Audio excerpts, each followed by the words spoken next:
Ketiga, kita coba bahas mengenai energi, ya, energi mekanik. Ya, untuk yang bagian ketiga ini kita coba membahas tentang energi mekanik.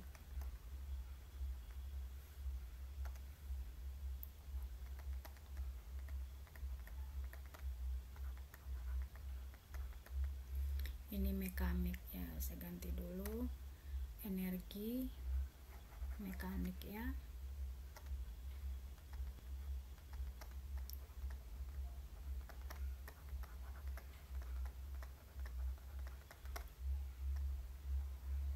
Nah, energi mekanik ya, karena juga merupakan salah satu bentuk energi atau jenis energi. Ini simbolnya di fisika adalah EM dan satuannya sama seperti satuan energi kinetik dan potensial. Joule satuannya. Nah, sekarang apa itu energi mekanik? Energi mekanik sebenarnya adalah EM adalah jumlah total dari energi potensial ditambah dengan energi kinetik. Nah, ini adalah energi mekanik. Jadi misalnya ada suatu benda, dia memiliki ketinggian tertentu, lalu punya kecepatan tertentu, maka benda tersebut dia memiliki energi mekanik. Nah, di sini contohnya bagaimana? Misalkan ada sebuah mangga yang matang di pohon. Jadi ini misalnya gambar, ini pohon mangga gitu ya, hampir rubuh pohonnya gitu. Nah, ini mangga. Nah, kemudian di sini ya, mangga berada di pohon, maka dia memiliki energi potensial diam dan memiliki ketinggian tertentu terhadap permukaan tanah. Ya, nah pada saat dia bergerak jatuh ke bawah, udah matang mangganya gitu ya. Nah, maka di sini muncul pada saat mangga di sini bergerak ke bawah gini, maka muncul EK. Nah, sehingga di sini si mangga ini dikatakan dia memiliki EM. Kenapa? Karena ada energi potensial dan energi kinetik. Nah, kalau sudah tahu ya ringkasan dari EM itu apa, maka boleh kita buat rumusannya. EM sama dengan EP tambah EK sama dengan EP itu adalah MGH ya. EP adalah massa kali percepatan kali ketinggian ditambah EK adalah setengah MV kuadrat. Nah, ini adalah rumusan energi mekanik. Jadi gabungan ya total dari energi potensial dan energi kinetik. Nah, untuk energi mekanik dia berlaku hukum kekekalan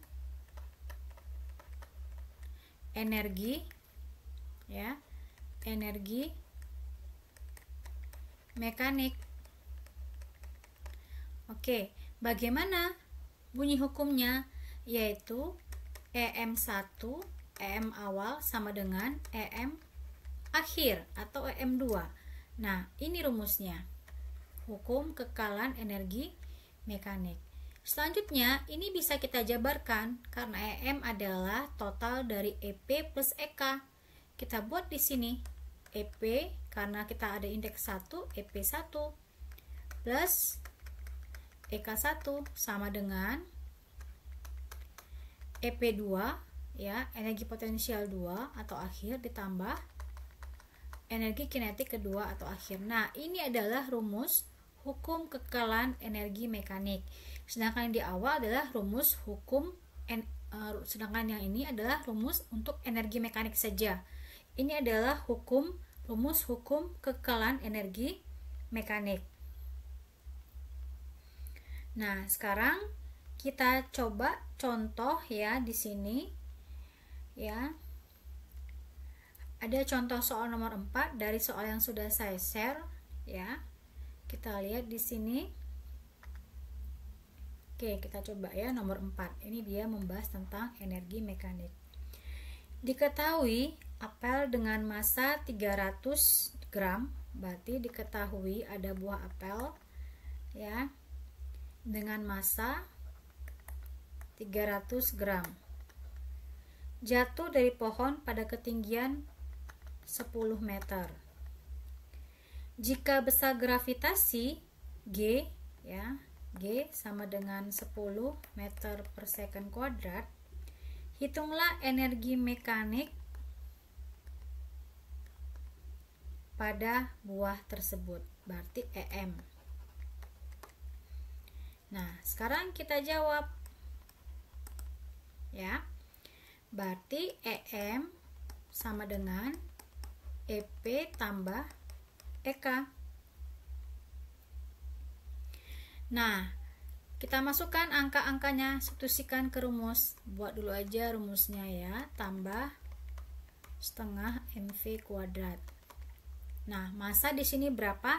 Hati-hati, ini belum SI, kita rubah dulu ke kilogram, berarti 0,3 kilogram ya, 300 bagi 1000, sehingga 0,3 kali 10 kali hanya adalah 10. Nah, selanjutnya adalah setengah MV kuadrat ya, EK. Karena di soal tidak diketahui kecepatannya, maka asumsinya di sini EK-nya adalah 0. Ya, berarti untuk kasus ini EK-nya 0. Kenapa? Karena V-nya tidak ada. Tidak diketahui di soal. Nah, fisika seperti itu ya. Jadi kalau tidak ada data, dianggap asumsinya adalah 0 ya. Sehingga 0,3 kali 10 kali 10, maka energi mekanik buah tersebut adalah 30 Joule. Nah, ini dia. Sudah ya. Tapi seandainya si buah ini ada kecepatannya ya, pada saat dia jatuh ke tanah punya kecepatan misalnya nih ya 20 meter per second, maka di sini nggak 0 lagi. Maka setengah dikalikan 0,3 dikalikan dengan 20 kuadrat karena sudah ada nilai kecepatannya. Kira-kira seperti itu. Jadi di fisika memang ada data ya, bisa kita hitung. Kalau tidak ada data, asumsinya adalah 0. Nah, selanjutnya kita coba contoh membahas tentang tipe soal yang hukum kekekalan energi mekanik. Contoh soal nomor 5. Ya. Kita baca soalnya dulu. Sebuah buku bermassa 1 kg jatuh dari gedung. Maka diketahui di sini massa buku ya, Ibu buat M di sini 1 kg. Ketika jatuh ke tanah, kecepatan buku tersebut adalah 20 meter per second. Maka V-nya adalah 20 meter per second. Ditanya, berapakah tinggi gedung tempat buku terjatuh? Jika nilai G-nya, oke, G-nya udah tahu dari soal ya, 10 meter per second kuadrat. Nah, di sini berarti kan kita lihat ada dua kondisi di sini ya. Pertama, sebuah buku bermassa 1 kg jatuh dari gedung, maka kita jawab di sini yang ditanya adalah ketinggian ya. Nah, kita lihat dengan gambar aja. Misalnya ini gedung gitu ya. Oke, ini gedung. Nah, kemudian di sini permukaannya ya. Lalu di sini ada buku. Ya. Buku di sini. Nah, si buku ini dia katanya jatuh dari gedung. Ya, di sini jatuh dari gedung. Awalnya berarti kan sebelum jatuh, di sini kan berarti asumsinya dia apa? Berarti kan V awalnya, V1-nya adalah 0 karena awalnya ini bukunya diam dulu. Ya. Oke.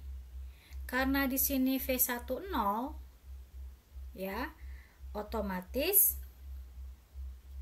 di sini adalah EK1-nya 0 karena V1-nya 0, setengah MV kuadrat, berarti V1-nya 0, EK1-nya 0.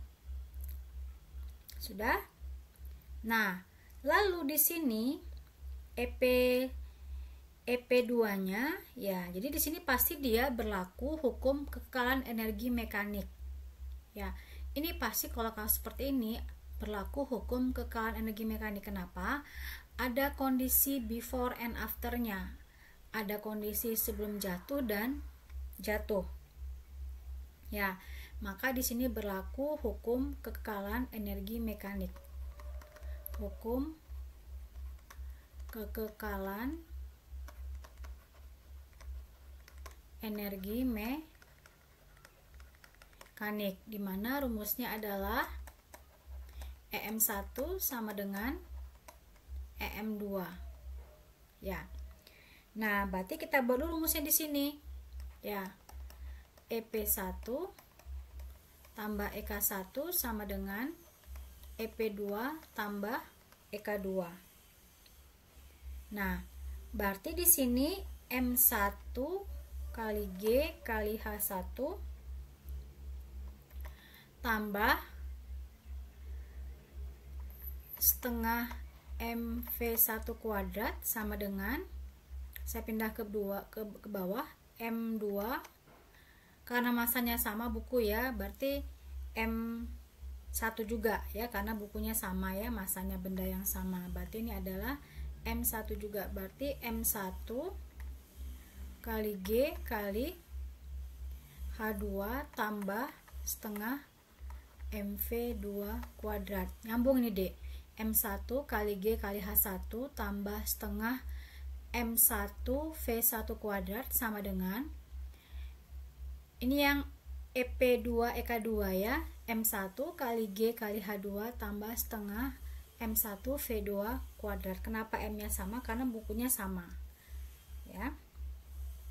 Nah, sekarang di sini kita isi ya. Di sini sebenarnya kan ditanyakan apa ya, berapakah tinggi gedung tempat buku terjatuh? Nah, berarti kan ini yang ditanya. Ya, berarti ini yang ditanyakan H1. Ya, ini yang ditanyakan karena ketinggian gedung tempat posisi awal buku kan? Oke, terjatuh. Berarti kan di sini awalnya, berarti H1. Maka di sini H1 yang ditanya. Nah, berarti kita buat datanya di sini 1, kita isikan ini inputnya ya, kali 10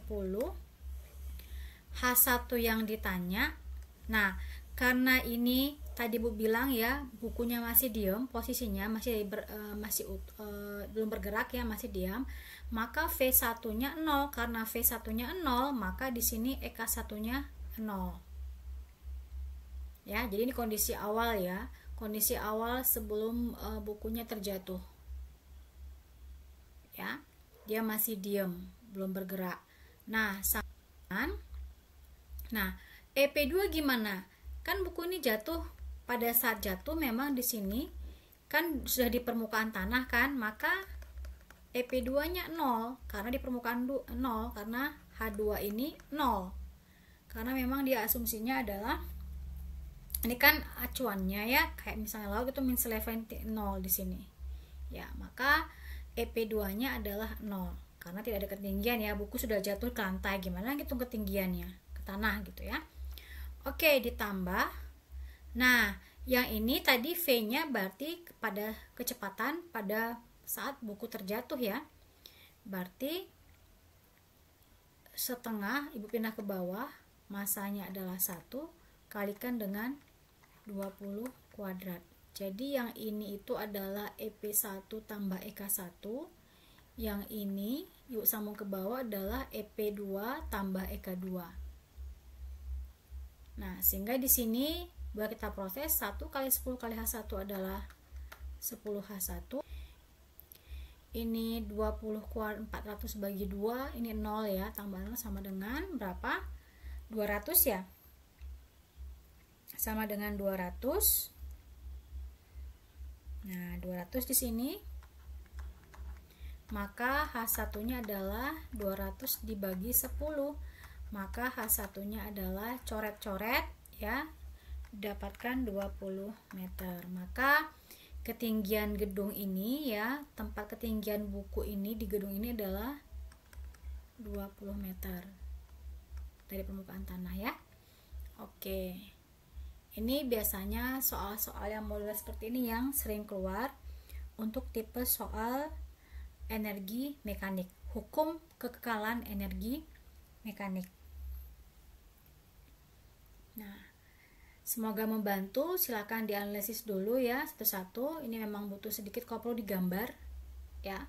Untuk hukum kekekalan energi mekanik sebaiknya digambar, dibaca soalnya baik-baik lalu digambarkan ya, sehingga kebayang ya, kita convert dia ke gambar, kebayang, dan sehingga bisa menentukan EK1 nya berapa, EK2 nya berapa, EP1 nya berapa, EP2 nya berapa. Nah, di sini simpel sebenarnya tipsnya ya. Pokoknya kalau kondisi awal itu masih diam, berarti otomatis EK1 0 karena belum bergerak. Nah, biasanya ini adalah kecepatan yang sudah jatuh, saat jatuh bergerak. Nah, karena jatuh ke bawah ya, ke lantai, ke tanah gitu. Nah, ini otomatis EP2 nya 0 karena tidak ada ketinggian lagi. Jadi kita bermain di EP1 dan EK2 biasanya ya, untuk tipikal soal seperti ini. Demikian ya contoh soal, semoga membantu. Mohon maaf jika ada kekurangan ya dalam penyelesaian dan tulisan saya. Terima kasih.